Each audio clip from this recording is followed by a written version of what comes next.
Hello everybody, welcome to Trainer Talk. I'm slightly more awake than I was last week, so that's good, right? Look at this belly.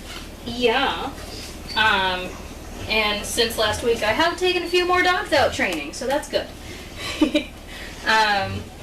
One of my main focuses is working on these puppies. So all of them have been off property so far. Hi. And they're doing very good. Pretty much all of them have no issue with traffic or trucks going by. I know, I love you so much. So their only bit of fear, I guess, is just the new environment of Tractor Supply or the co-op. Yeah. And they'll get over that really fast. Hi. They do a lot better when they're taken out in twos, so 2 trainers with 2 puppies. They feed off each other a lot, so if they're both like, okay, everyone's calm, this is good, then they know that they're not going to be harmed or anything. But we can't always do that, so a lot of the times it's just one person taking out one puppy, and they're still doing well. It just takes them a little longer for them to, stand in the front of the store for 5 whole minutes or more, until they're like, okay, this is fine, no one is hurting me. They're also at the age where we let people pat them when they're out and about, so that they know that strangers are not scary. I know, we don't want any stranger danger. Strangers are fun. So we let people pat them for, I don't know, a handful of weeks before we then turn around and say, nobody can touch you except me, right? But that's only while they're out training. When they're here, everybody can love on them. Yeah, hi, Mr. Boom Boom. I know, no face kisses, please. Makes me break out. Yeah. So today I started with downstay training, and I got a handful of them done, and I'm impressed with them. I get them to sit on their butt first, and then they slowly crawl their arms down in exchange for a food bribe. So I asked John if he would get me string cheese, and he did. So Mr. Banks really loved the string cheese, and he was like, I will lie down for you all the time. That's where we're gonna nap? Sounds like a good place, right? So I'm impressed with that, so hopefully the rest of them can learn their downstays very quickly. I feel like they are growing before my eyes. Just every second they're getting bigger. It also kind of feels like I'm running out of time to get these kids trained, which I know is not the case. But we'll get there. Right, Birdie? My little bird. One thing about these guys is they love going in the kiddie pools, which usually we only have I don't know, a couple from a litter, actually willing to stick a paw in a kiddie pool. But pretty much all these guys just hop in and splash around, and they just think it's awesome. It's not just a big water bucket. It also is a big water bucket, but what can you do? So that's good, and I'd really like to do some baths with them as well. And that would be better on a day when we have more people, more volunteers. Because if it's only one person that's able to watch all the puppies, you can't just bathe one while keeping an eye on the rest of them. Right? But that's okay. We weighed all the babies on Friday. Yes, it was Friday. Nope, it was Thursday. All of them got weighed on Thursday, and I had talked to Chris on Tuesday saying we need to weigh all the puppies, not the puppies, the adults, because they were going to be wormed.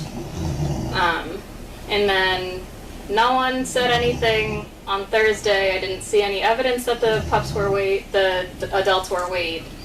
And so I weighed all of them on Thursday, and then I was told on Friday that they did weigh them all on Wednesday. So they got weighed Wednesday and Thursday.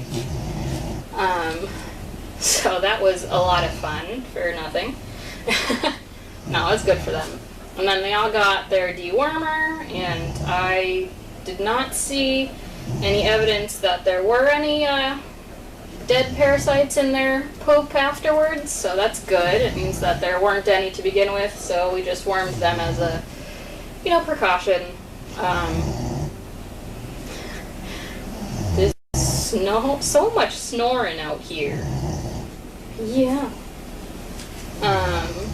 As for the adults, on Friday, I took Crusher to Olive Garden, and he was perfect. He fell asleep under the table. There were so many people that didn't even know there was a giant dog in the restaurant.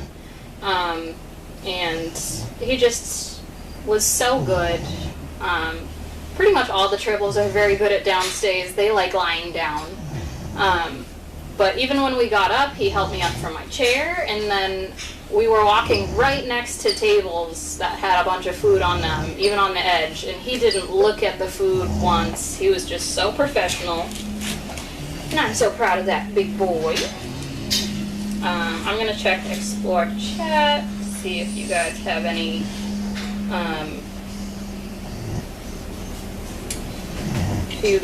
questions for me. Let's see.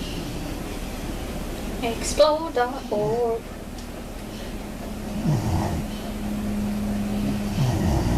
Comments.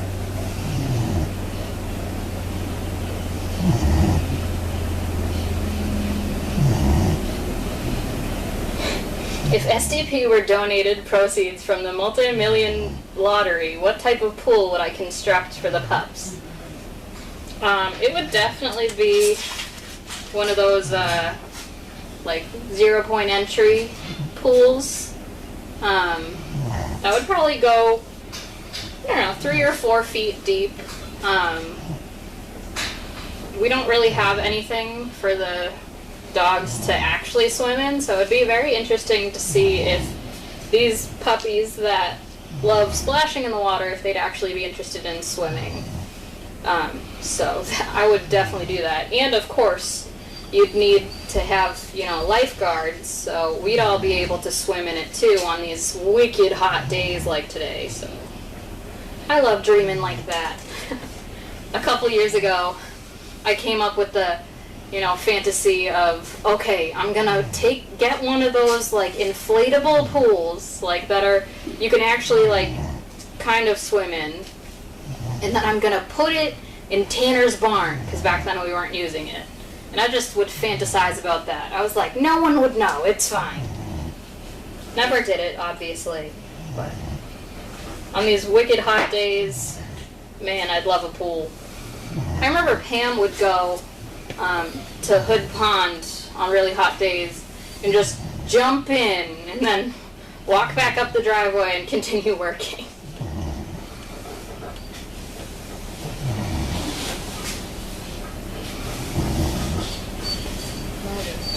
Reload. I was in with the puppies for a couple hours today, so instead of the usual thunderstorm sounds that we've been playing on the TV, I've been putting on Disney movies. So, gotta expose all these kids to Disney, get them properly cultured. Yeah. So right now, Moana is on pause, but it'll be turned back on later, don't worry. We watched Princess and the Frog, we watched Frozen 2, we watched Encanto. So.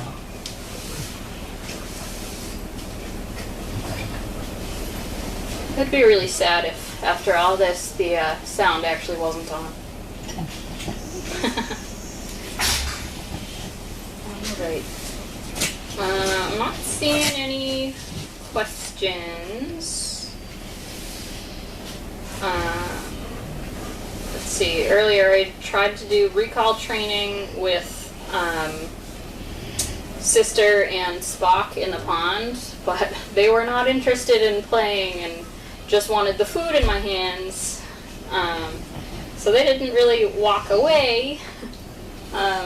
So it wasn't really recall, it was more of like, okay, let's spoon feed these adult dogs that know their names, and it's just giving them a treat. But, I don't know. The intent was there, right? That's all that matters. No, you guys are getting so big. Let's see. How's the training in the heat alternating with rain? The heat isn't really the horrible part, it's the humidity. So honestly, the rain isn't that much of a hindrance with training, other than on rainy days we don't really do traffic training. But also on very hot days we try to avoid traffic training because the dogs walk on the pavement with us and we're not going to risk burning any little paws. So pretty much on hot days, rainy days, we just try to get into the store as fast as we can while still keeping them in line as someone who's going to help a person eventually. So going to Denver's Indoor Sports, Essex Sports Center, Market Basket, TJ Maxx, the usual places, Home Depot, Costco. Why are you crying? So it's not that terrible with the heat. I try not to complain about the heat because I prefer it to the cold and snow. But it does get very hot and sweaty. And the pups and the adult dogs, they're not giant fans of the heat, so they'll play for a while. Dookie, you are fine.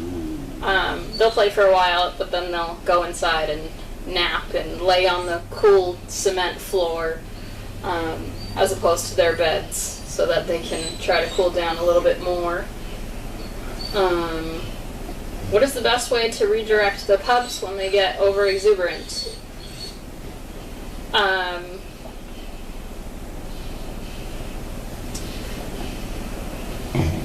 Usually, if they're like jumping all over you, you tell them to get off, push them off, and then usually just walk away from them, ignore them until they calm down a bit. But for the most part, they calm down on their own. They're very good puppies.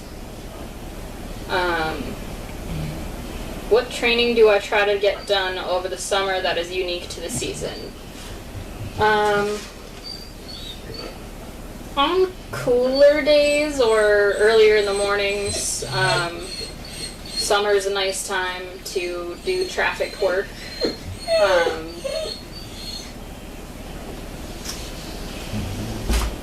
I don't know, there's not... Besides winter, we can pretty much do everything, like every season. Fall, summer, and spring, we can still do traffic work at some point during the day, unless it's raining too much. Winter is pretty much the only time where it's like, okay, there's snow on the ground covering the sidewalks, and there's also ice melt that can hurt the dog's paws, so we try to avoid doing traffic stuff in the winter. Summer, it's, I don't know, business as usual, I guess. Probably the training would be getting used to bats. So we've been doing not a ton of bats this summer, but way more than we have during the rest of the year. How are the pups adjusting to nail trimming?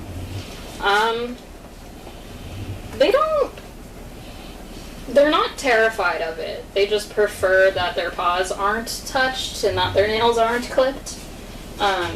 So they'll, I don't know, walk away from me or get up and move, but they're not gonna throw a tantrum and scream and try to get out of my arms and whatever. So they're doing pretty well.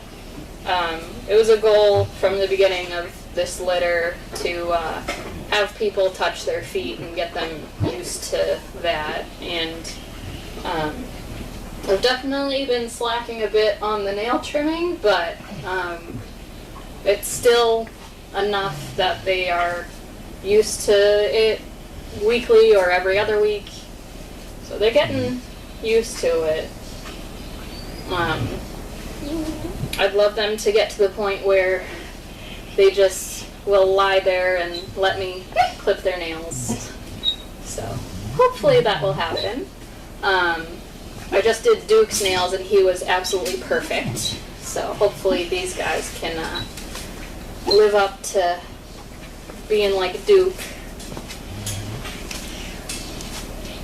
But yeah, that's pretty much all I have to say. I don't know if I'll be helping out with mail call later this week, but you guys will definitely see me on the camera anyway. But have a good rest of your day.